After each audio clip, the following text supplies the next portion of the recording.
Kavira Women's Day special offer 50% off on IUI IVF valid till 8th March.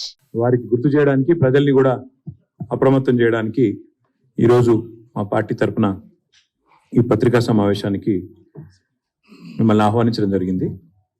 ఎన్నికల్లో గెలవడానికేమో అడ్డగోలుగా హామీలు ఇచ్చారు.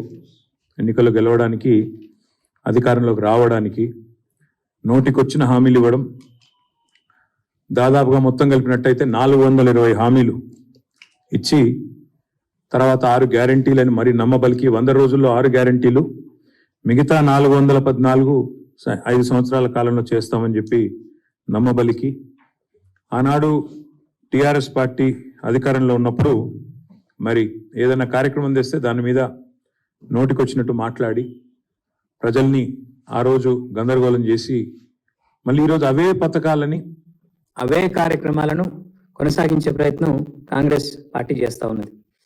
ఇందుకు తాజా ఉదాహరణ ఎల్ఆర్ఎస్ స్కీమ్ పైన కాంగ్రెస్ పార్టీ విధానం. లేఅవుట్ రెగ్యులరైజేషన్ స్కీమ్ ఏదైతే ఉన్నదో దీనికి సంబంధించి వాళ్ళ కాంగ్రెస్ పార్టీ ఏ రకమైన వైఖరి అవలంబిస్తున్నదో ఒక్కసారి మీకు ఎక్స్ప్లెయిన్ చేయాల్సిన బాధ్యత మా మీద ఉన్నది. ప్రజలను కూడా అలర్ట్ చేయాల్సిన బాధ్యత మా మీద ఉన్నది. ఆనాడు ఎల్ఆర్ఎస్ బీఆర్ఎస్ ప్రభుత్వం తీసుకొచ్చినప్పుడు 2020 ఆగస్టు 31 నుంచి అక్టోబర్ 31 వరకు దరఖాస్తులు ఆహ్వానించడం జరిగింది. అందులో భాగంగా 25,44,000 దరఖాస్తులు ఆ రోజు ప్రజలు ఇవ్వడం జరిగింది. ఆ రోజు లేఅవుట్ రెగ్యులరైజేషన్ కోసం మరి కొంత ఫీజు కూడా, నామినల్ ఫీజు ఒక 1000 రూపాయల చొప్పున నామినల్ ఫీజు కూడా పెట్టడం జరిగింది. అయితే కోమటిరెడ్డి వెంకటరెడ్డి గారు ఆనాడు ఎంపీ, ఈరోజు మంత్రి, ఆయన స్వయంగా పోయి కోర్టులో కేసు వేశారు. ఇది అన్యాయము అని చెప్పి కేసు వేయడమే కాకుండా ఆయన ఏమన్నారంటే పాత విధానంలోనే రిజిస్ట్రేషన్లు చేయాలి, మీరు ఎల్ఆర్ఎస్ అని పెట్టి ఈ రకంగా చేయడం అన్యాయము అని చెప్పడమే కాకుండా ఆయన ఎన్నికల ప్రచారంలో కూడా దీన్ని ఒక అస్త్రంగా వాడుకున్నారు. ఎల్ఆర్ఎస్ గుదిబండలాగా మారింది, దీన్ని తక్షణమే రద్దు చేయాలి, ప్రజల్ని ఇబ్బందులు గురి చేస్తున్నారు మీరు అని చెప్పి కోర్టు కూడా పోయినారు ఆనాడు ఈరోజు మంత్రి గారు, ఆనాటి ఎంపీ కోమటిరెడ్డి వెంకటరెడ్డి గారు. అదేవిధంగా ఆ రోజు టిఆర్ఎస్ ప్రభుత్వం మరి అప్పుడు ఇదే పద్ధతుల్లో ఈరోజు కాంగ్రెస్ ఏదైతే చెప్తున్నదో, కాంగ్రెస్ ప్రభుత్వం ఏదైతే చెప్తున్నదో అదే పద్ధతుల్లో కొన్ని మార్గదర్శకాలు వెలువరించి మరి ఎల్ఆర్ఎస్ క్రమబద్ధీకరణ చేయాలనే ప్రయత్నాన్ని ప్రభుత్వం ఆనాడు చేసింది. చేస్తే ఆ రోజు గౌరవనీయులు ప్రస్తుత ఉప ముఖ్యమంత్రి బట్టి విక్రమార్క గారు అన్న మాట, వారు ఏమన్నారంటే వచ్చేది మా ప్రభుత్వమే, ఎల్ఆర్ఎస్ను రద్దు చేసేస్తాము, చాలా దుర్మార్గమైన విధానం ఇది ఎల్ఆర్ఎస్ అనేది, అసలు ఎల్ఆర్ఎస్ ఎవరు కట్టవద్దు అని చెప్పి బట్టి విక్రమార్క గారు ఆనాడు సిఎల్పి నాయకుడిగా శాసనసభలోనే మీడియా పాయింట్లో ఇది హేతుబద్ధంగా లేదు, కాంగ్రెస్ అభ్యంతరాలు వ్యక్తం చేస్తే సవరణలు చేస్తామన్నారు మీరు, కానీ జీవో ప్రకటించినారు. ఇప్పటికే న్యాయ పోరాటం చేస్తున్న వెంకటరెడ్డి గారికి నేను సంఘీభావం చెప్తా ఉన్నాను, హైకోర్టులో బిల్లు కూడా వేస్తున్నా అని అది చెప్పినారు. చెప్పడంతో పాటు అసలు ఎల్ఆర్ఎస్ రద్దు చేస్తాము, ఎవరు కట్టవద్దు అని బట్టి విక్రమార్క గారు కూడా చాలా స్పష్టంగా కామెంట్ చేసినారు.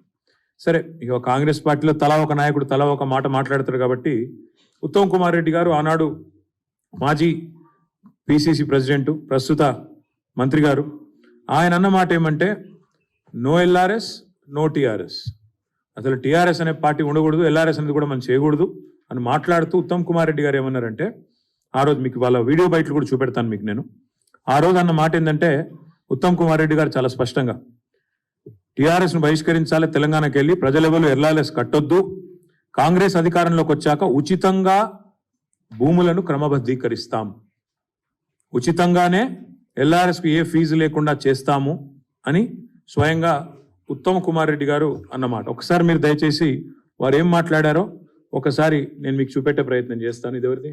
నాయకత్వం కానీ రాష్ట్ర ప్రభుత్వం కానీ రాష్ట్ర ప్రజలపైన ఏదో రకంగా పడి పన్నుల పేరు మీదనో లేదా ఇంకో దాని పేరు మీదనో వాళ్ళ రక్తాన్ని పీల్చాలనేటువంటి ఆలోచనతో రాష్ట్ర ప్రభుత్వం ఉంది. అన్ని రిజిస్ట్రేషన్లు ఆపి పెద్ద భయాంతో వాళ్ళకి గురి చేస్తా ఉన్నారు. ఈ రోజు రాష్ట్రంలో మీరు ఎల్ఆర్ఎస్ కడితేనే రిజిస్ట్రేషన్ అంటున్నారు. రిజిస్ట్రేషన్ ఆపే హక్కు మీకెవడు ఇచ్చిందండి? మేము రాష్ట్ర ప్రజలందరూ కూడా కాంగ్రెస్ పార్టీ పక్షాన విజ్ఞప్తి చేస్తా ఉన్నాం. భయపడమాకండి. నేను నిన్న మొన్న ఇప్పటిగా మీరు తీసుకొచ్చిన అప్పులన్నింటినీ కట్టడానికి ఆ అప్పుల భారం ఈ రోజు ప్రజల మీద వేస్తా ఉన్నారు ఈ రకంగా. ఇది మంచిది కాదని మేము గతంలో కూడా చెప్పాం. ఇంకా 2-3 సంవత్సరాల తర్వాత ఇంకెట్లా ఉంటుందో ఒకసారి ఆలోచిస్తేనే భయాందోళనగా ఉంది.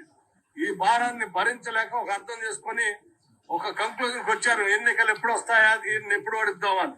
మీరెవరు ఆందోళన పడబాకండి అని చెప్పి మేము వారికి విజ్ఞప్తి చేస్తూ, వీలైతే అసలు కట్టబాకండి. మీ అందరికీ వెసులుబాటు కలిగిస్తాం.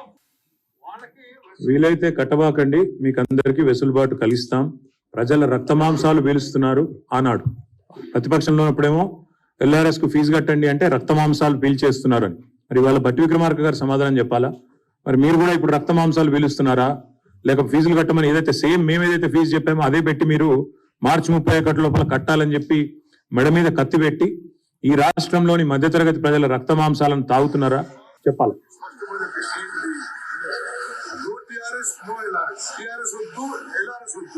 కాంగ్రెస్ వద్దు, మేము అధికారంలోకి వస్తాం, వచ్చినాక రెగ్యులరైజేషన్ ఉచితంగా చేస్తాం చెప్పేవాళ్ళు. No TRS, no LRS. మేము కాంగ్రెస్ అధికారంలోకి వస్తాం, రాగానే ఉచితంగా, మళ్ళొకసారి వినండి, ఉచితంగా.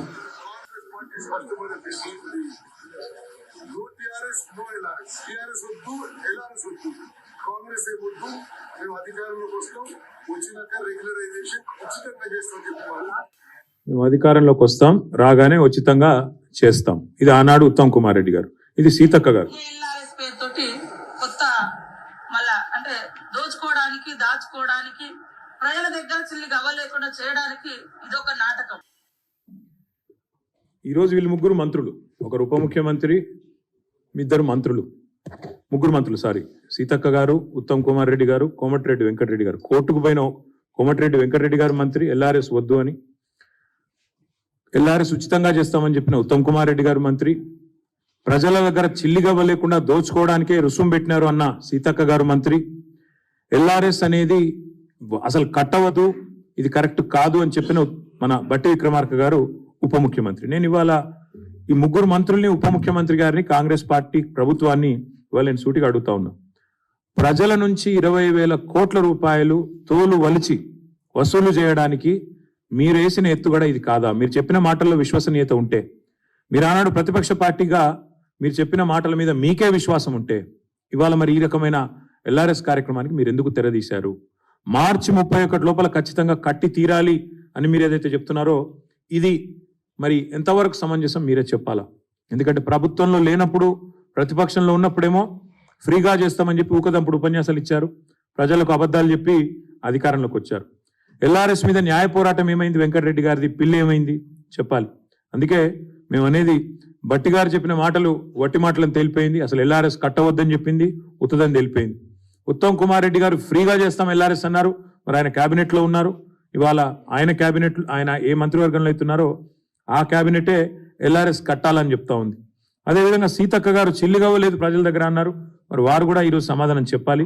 ఇవన్నీ తప్పకుండా ప్రజల తరపున మేము అడుగుతా ఉన్నాం, తప్పకుండా వారు మరి స్పందించాలని చెప్పి కూడా డిమాండ్ చేస్తా ఉన్నాం.